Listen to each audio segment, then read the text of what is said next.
Hello, good evening. आप सभी का बहुत बहुत स्वागत है सौर एकेडमी क्लासेस में। आज हम जो है भाषा पर चर्चा करेंगे। हिंदी विषय पर आज चर्चा करेंगे और हिंदी में पर्यायवाची शब्दों पर चर्चा करेंगे।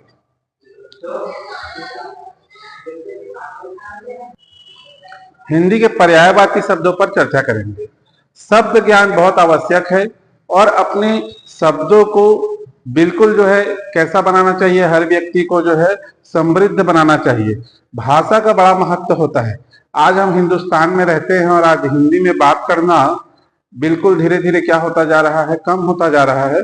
ऐसा हो गया है कि जो अंग्रेजी जो जानता है, हिंदी जो व्यक्ति जानता है, उसको जो हिंदी मीडियम में जो पढ़ रहा है उसको बोलते हैं कि भाई इंग्लिश मीडियम में पढ़ना चाहिए। लेकिन वास्तव में कहा जाए तो हमारी जो भाषा है उस भाषाओं का गौरवशाली इतिहास रहा है और हिंदी का महत्व न पहले कम था, न आज कम है, न भविष्य में होगा। तो चलिए आइए हिंदी की पर्यायवाची शब्दों पर आज हम चर्चा करते हैं। तो देखिए,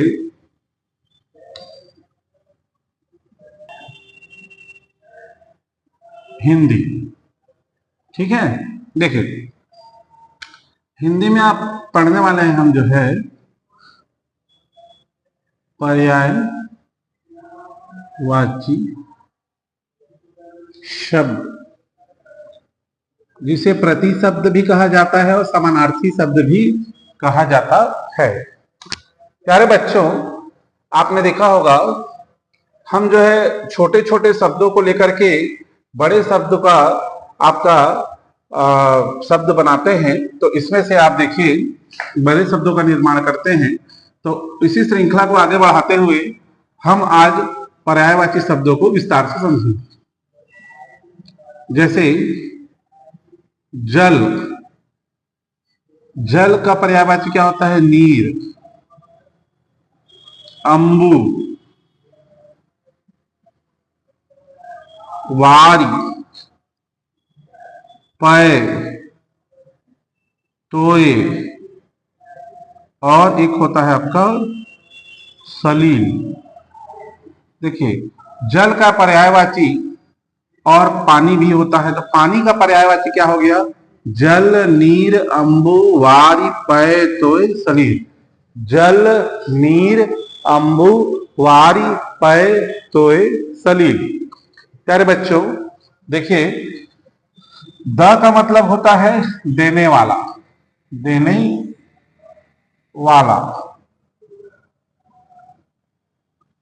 और ज का मतलब होता है जन्म देने वाला,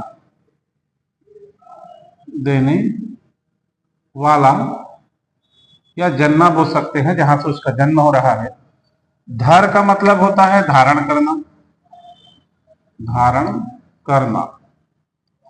तो आइए समझते हैं। जैसे देखिए, ये सभी किसके पर्यायवाची हैं? आपके जल के पर्यायवाची।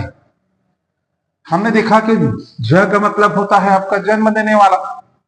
तो अगर इसके पीछे हम जलज लगा देते हैं तो यह क्या बन जाएगा? आपका कमल का पर्यायवाची बन जाएगा। क्योंकि कमल किसमें जन्म लेता है? आपका पंख में लेता है। इसलिए पंख मतलब क्या होता है? कीचड़। इसलिए कमल को पंकज भी कहा जाता है। इसी तरीके से देखिए, नीर का मतलब क्या होता है प्यारे बच्चों? नीरज होता है। अंबुज, अंबुज, वारिज, पयोज।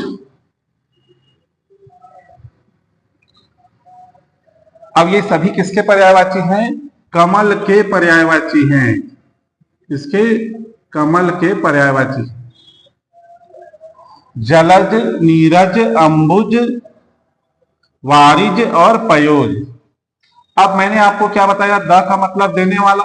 तो देखिए, जलद, नीरद, अंबुद, अंबुद, वारिद, पयोद। अब जल को धारण कौन करता है? जल किसके पास होता है? जल कौन देता है? तो कौन देता है? आपका बादल, जिसे अंबर भी कहा जाता है, आप सभी जानते हैं। आगे हम देखते हैं कि धारण करने वाला, धर का मतलब क्या होता है आपका? धारण करने वाला। तो बादल को क्या कहा जाता है? और जलधर, नीरधर, अंबुधर,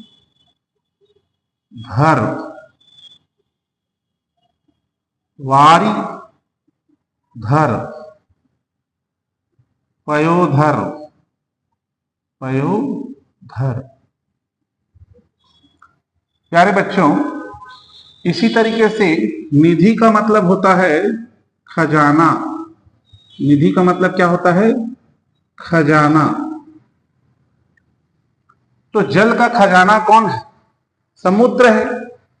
तो समुद्र को कहा जाता है नीर निधि, जल निधि, पयोनिधि, वारी निधि। और इसी तरीके से हम यदि जल का पर्यायवाची हमें पता है तो हम बादल का भी बना सकते हैं, कमल का भी बना सकते हैं और समुद्र का भी पर्यायवाची बना सकते हैं। नोट डाउन कीजिएगा। इस तरीके से और भी शब्दों का निर्माण हम धीरे धीरे करेंगे। ठीक है।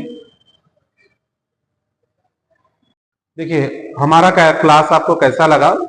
जरूर आपको अच्छा लगे तो आप चैनल को हमारे लाइक करें, सब्सक्राइब करें। और इसी तरीके से और भी रोचक जानकारियां आप सहज और सरल रूप से जानना चाहते हैं, सीखना चाहते हैं, आप किसी एग्जाम की तैयारी कर रहे हैं तो आप हमारे कोचिंग को ज्वाइन कर सकते हैं। हमारे कोचिंग का एड्रेस है बिरगांव नगर निगम, साहेब ज्वेलर्स के फर्स्ट फ्लोर पर है। कॉन्टेक्ट नंबर है हमारा 7974798061। आपको किसी तरीके से संशय भी हो तो आप कॉल कर सकते हैं। Demo class free of cost है। आप 4 दिन, 5 दिन, 1 हफ्ते आराम से डेमो क्लास भी अटेंड कर सकते हैं। Okay, thank you very much.